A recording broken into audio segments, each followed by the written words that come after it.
Bom, meus amigos, mais um bate-papo com o Geraldo Câmara, daqueles gostosos, daqueles que vêm cheio de novidades, contando coisas boas para a sociedade, para a população, gente inteligente, gente como eu gosto e como você gosta, porque transmite a mensagem de uma maneira informal, de uma maneira tranquila, numa conversa, num bate-papo. Então eu estou tendo um enorme prazer de receber hoje aqui, faz tempo que ele não vem, viu? Mas também ele é tão ocupado que eu preservo. Eu digo, não tem problema não. Também quando vier ele chega cheio de novidade, que é o Manuel Messias, o secretário de Planejamento da Prefeitura de Maceió. Aliás, de Maceió.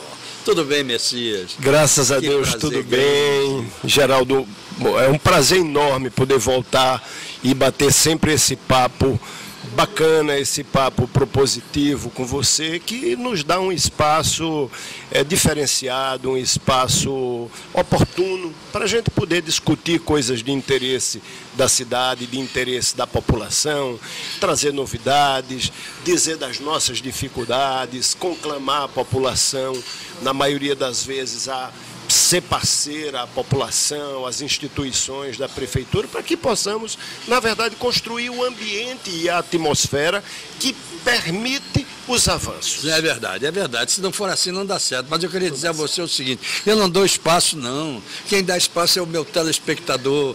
Outro dia alguém dizia, de vez em quando alguém diz assim, teu programa é um sucesso, por culpa de 2 motivos.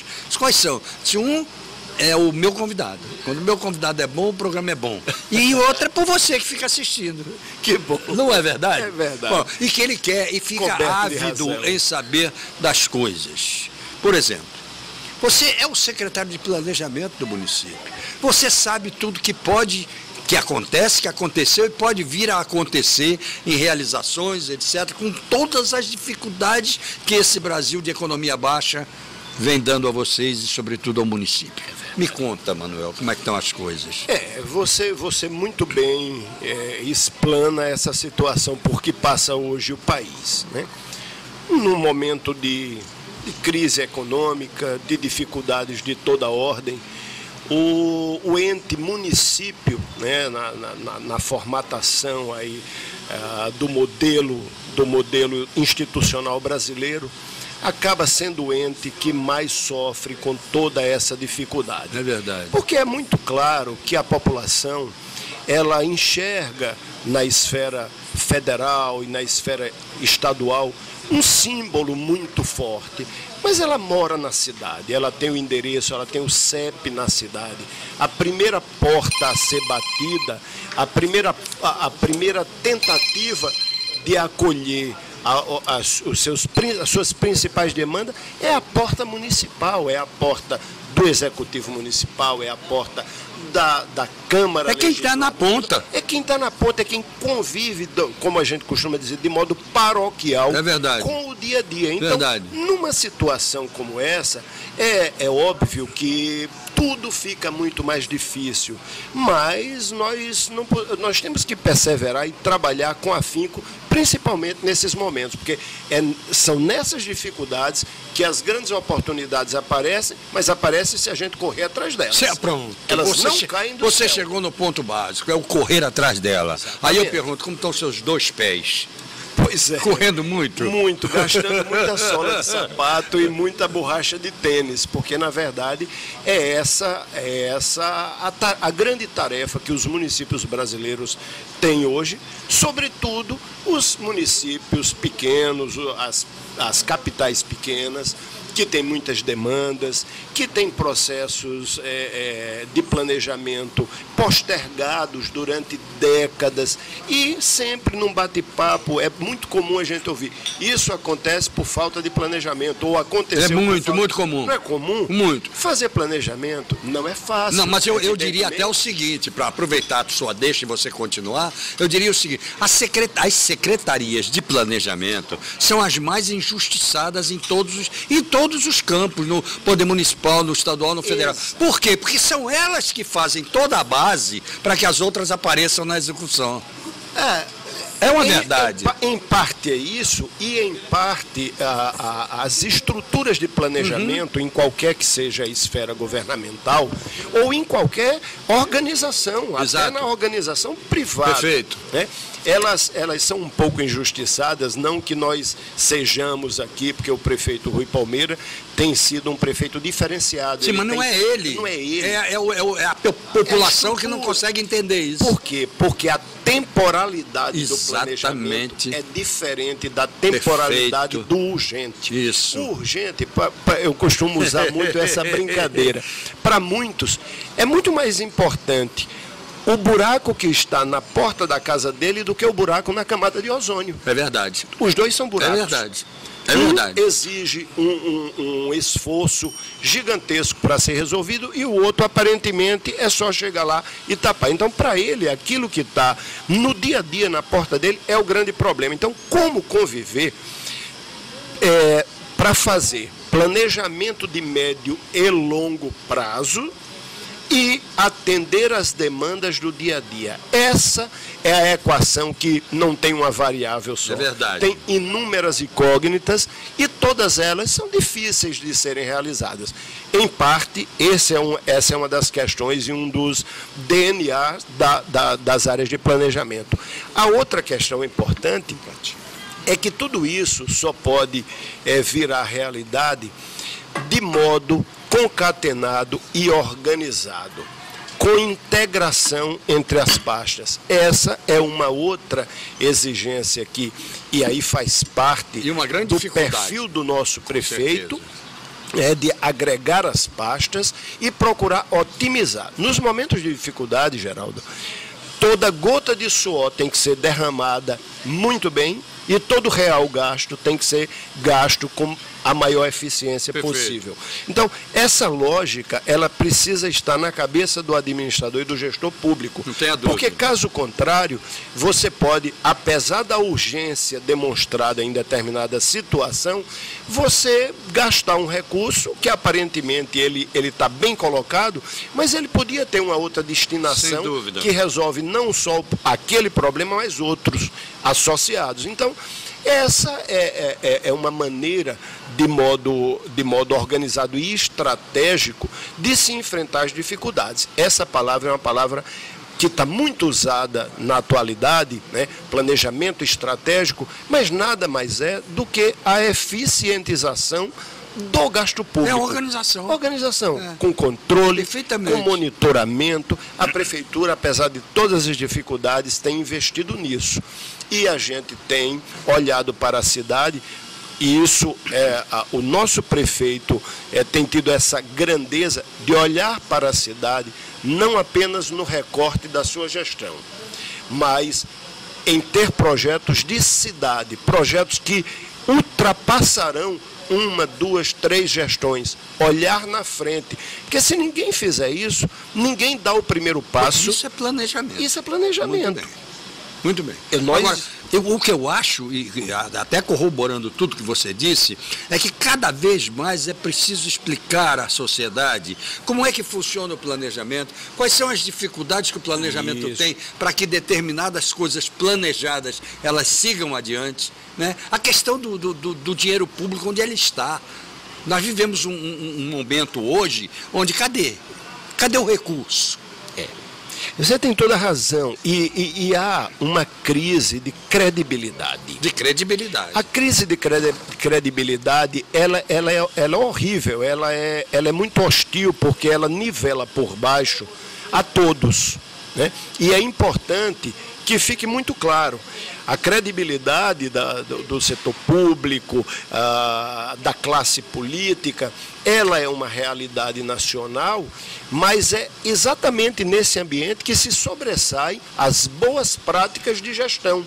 Claro. Que mostram que é possível, apesar de uma visão que predomina, mas que é equivocada, porque não pode se igualar a todo mundo, nem colocar uma linha que atinja a todo mundo naquele mesmo percentual, e enxergar posturas diferenciadas. É dentro de um ambiente como esse que as dificuldades a que você se referiu, elas precisam aflorar. Com certeza. Meu amigo Messias, claro. Maceió tem uma densidade demográfica que é considerada uma das maiores do Brasil. a densidade demográfica dela. E quanto maior for a densidade num estado pobre como é o estado de Alagoas, pior a situação de planejamento para ela. Como é que a prefeitura tem que se comportado em relação a prioridades para essa densidade demográfica? Bom, veja só, esse dado é um dado de Alagoas, é um dado do estado de Alagoas. É verdade. Né? O estado de Alagoas, proporcionalmente, ele tem uma densidade altíssima, é a maior, uma das maiores, e é preocupante. O caso da capital, né, Maceió tem uma área que, quando você distribui a população nela, ela não dá uma densidade tão alta, porque a área urbana de Maceió, ela é um pouco menor do que a área rural. Na verdade, eu ia dizer toda essa área urbana, nós temos 500 quilômetros quadrados de área, onde um pouco menos da metade é urbana e um pouco mais da metade é rural. Exato. Mas é uma área rural com características topográficas e ambientais muito singulares. Os nossos vales, os nossos mananciais, as áreas de proteção ambiental, né? A cidade física urbana, ela, na verdade, precisa até se adensar um pouco mais para otimizar a infraestrutura existente e concentrar um pouco mais o direcionamento do fortalecimento das infraestruturas. Principalmente em saúde e educação. Saúde, educação, que são ações da salvaguarda social, né? Saúde, educação, a própria assistência social, para que isso, de alguma maneira, seja universalizado e estabeleça um padrão elevado de atendimento. É a nossa realidade já? Claro que não é. Há uma demanda enorme que a prefeitura vem se esforçando enormemente em suprir, apesar, repito, das dificuldades, arrecadação própria limitada, uma dependência das transferências constitucionais, dos recursos federais enorme, e quando elas decaem, como estamos vivendo nesse momento, mesmo que a arrecadação própria nossa aumente, como tem aumentado, o percentual é engolido pela perda da transferência. Deixa eu lhe fazer uma pergunta em relação à campanha do prefeito Rui. Não tenho nada contra, hein? Vamos deixar isso bem claro, mas eu preciso fazer essa pergunta. Quando ele disse, bom, eu vou construir um hospital tal, a saúde vai ser isso, isso, isso. A decepção dele foi maior do que a vontade de planejar e de fazer em relação a recursos? Olha, bom, afirmar um sentimento dele de decepção ou não é muito difícil. Mas eu posso dizer a nossa de equipe, né? A nossa vontade, o nosso desejo, o nosso foco e a nossa meta é este. Agora, como atingir esta meta diante de tantas dificuldades, seja financeira, seja do estágio em que se encontrou essas pastas, como o caso da saúde, por exemplo, a quantidade de postos em condições extremamente precárias e que já estamos num volume acentuado de reformas, já reformamos mais de uma dezena de postos na cidade e outros estão em reforma, em profunda melhoria para atender a cidade.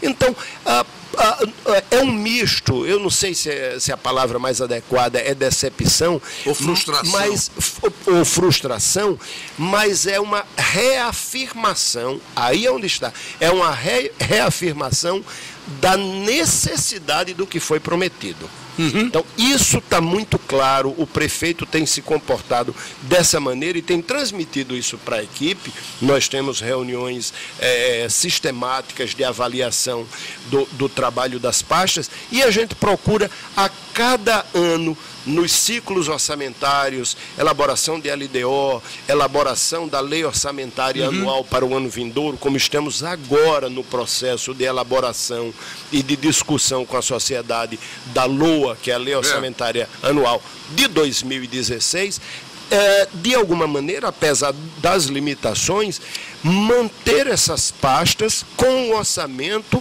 capaz de atender às suas necessidades. Que não tenha déficit. Que não tem, né? Como o que está acontecendo no governo federal agora. Exatamente. Né? Que não tenha que se mexer num assunto tão importante como esse. E a outra coisa que eu também peço a Deus em relação ao orçamento sempre, é que, pelo amor de Deus, quando é que a Câmara vai entender que o orçamento do ano seguinte tem que ser votado no ano anterior? E não deixar entrar por janeiro, por fevereiro. As pessoas terem que gerir os recursos de uma prefeitura com 12 avos, com um 12 avos, dois 12 avos. Não é um absurdo um negócio desse. Geraldo, essa é uma situação que vem demonstrando aí uma grande possibilidade a uma sintonia e a uma condição de boa aproximação hoje entre o Executivo. Sempre houve na gestão do prefeito Rui Palmeira, justiça seja feita com todos os presidentes que passaram, né? Mas hoje a gente está numa sintonia que muito provavelmente teremos o orçamento de 2016 votado e sancionado dentro de 2015. Tenho certeza disso, até porque o Kelman é outra figura também. E nós estamos trabalhando de modo muito parceiro. A Secretaria de Planejamento, quando mandou o projeto de lei da LDO para a Câmara, também deu todo o apoio para que a Câmara pudesse fazer suas audiências públicas. Assim será com a LOA. Também houve um fato importantíssimo nestes anos de governo. Nós instituímos e colocamos um dispositivo na lei orçamentária de destinar um percentual da receita tributária para emendas parlamentares, para emendas populares. Muito bom, muito importante. E isso é muito cidadão e é muito republicano, porque de alguma maneira evita que a Câmara, e evita com uma discussão propositiva, apresente um conjunto de emendas a um orçamento com 250 emendas que se tornam impossíveis de serem recepcionadas. Exatamente. E se forem vetadas pelo Executivo, também geram um desgaste entre poderes. É preciso haver a compreensão. Isso, e eu acho que neste ano nós conseguiremos isso, e espero muito, e o trabalho já demonstra essa... Okay. Eu vou até os comerciais, mas vou deixar uma pergunta no ar. E a pergunta é, na sua opinião, se é que existe, qual é o calcanhar de Aquiles da LOA? Eu vou até os comerciais e deixo você pensando nessa resposta, que eu tenho certeza que está na ponta da língua, porque a competência, sem dúvida alguma, está também na Secretaria de Planejamento, como parceiro das outras secretarias do governo, da administração do Rui Palmeira. Lembrar vocês que em Riacho Doce tem aquele espetacular lançamento da TEP e da Rava, que é o Riacho Doce Beach Residence, onde você tem 303 apartamentos, todos voltados para o mar. E às vezes as pessoas perguntam assim, e o saneamento básico para isso? Não precisa, porque o saneamento é feito pela própria empresa hoje, que foi uma das grandes soluções encontradas para o avanço imobiliário na região de Riacho Doce, de Guaxuma, etc, etc, etc. Muito bem. Lembrar vocês também que se quer que o seu carro, você lave o seu carro, que ele não gaste mais do que meio litro de água e que saia como saiu da fábrica, leve na Ecoprime, que é ali pertinho do Palato, em direção, a mesma calçada do Palato, em direção ao Santo Eduardo. Vale a pena você conhecer. A outra coisa é o seguinte, o gás encanado, que é o gás natural, mas hoje a gente chama de gás encanado, ele está cada vez mais importante na vida do brasileiro, de um modo geral, e nós temos esse gás aqui. Então, dê um passeio ali no Passeio Stella Maris, conheça uma loja chamada Algás Conforto e veja a aplicação do gás, não só na gastronomia, mas até um ofurô tem lá para mostrar a você como é que se usa bem o gás encanado. Vá fazer isso, porque vale a pena, ok? 20 anos do buffet da Isabel Pinheiro, muitíssimo bem comemorado, porque é o melhor buffet do mundo, pode ter certeza que é, espetacular. E agora fazendo o delivery da tortaria. O filé do Zezé, incrível, aqui na Rua do Maicai, onde nós estamos hoje. E na semana seguinte, sempre na Bodega do Sertão. E a gente fica trocando, Bodega do Sertão, filé do Zezé. Filé do Zezé, Bodega do Sertão, e voltamos já e deixamos o nosso convidado com aquela pergunta da pulga atrás da orelha. Vamos lá, voltamos já.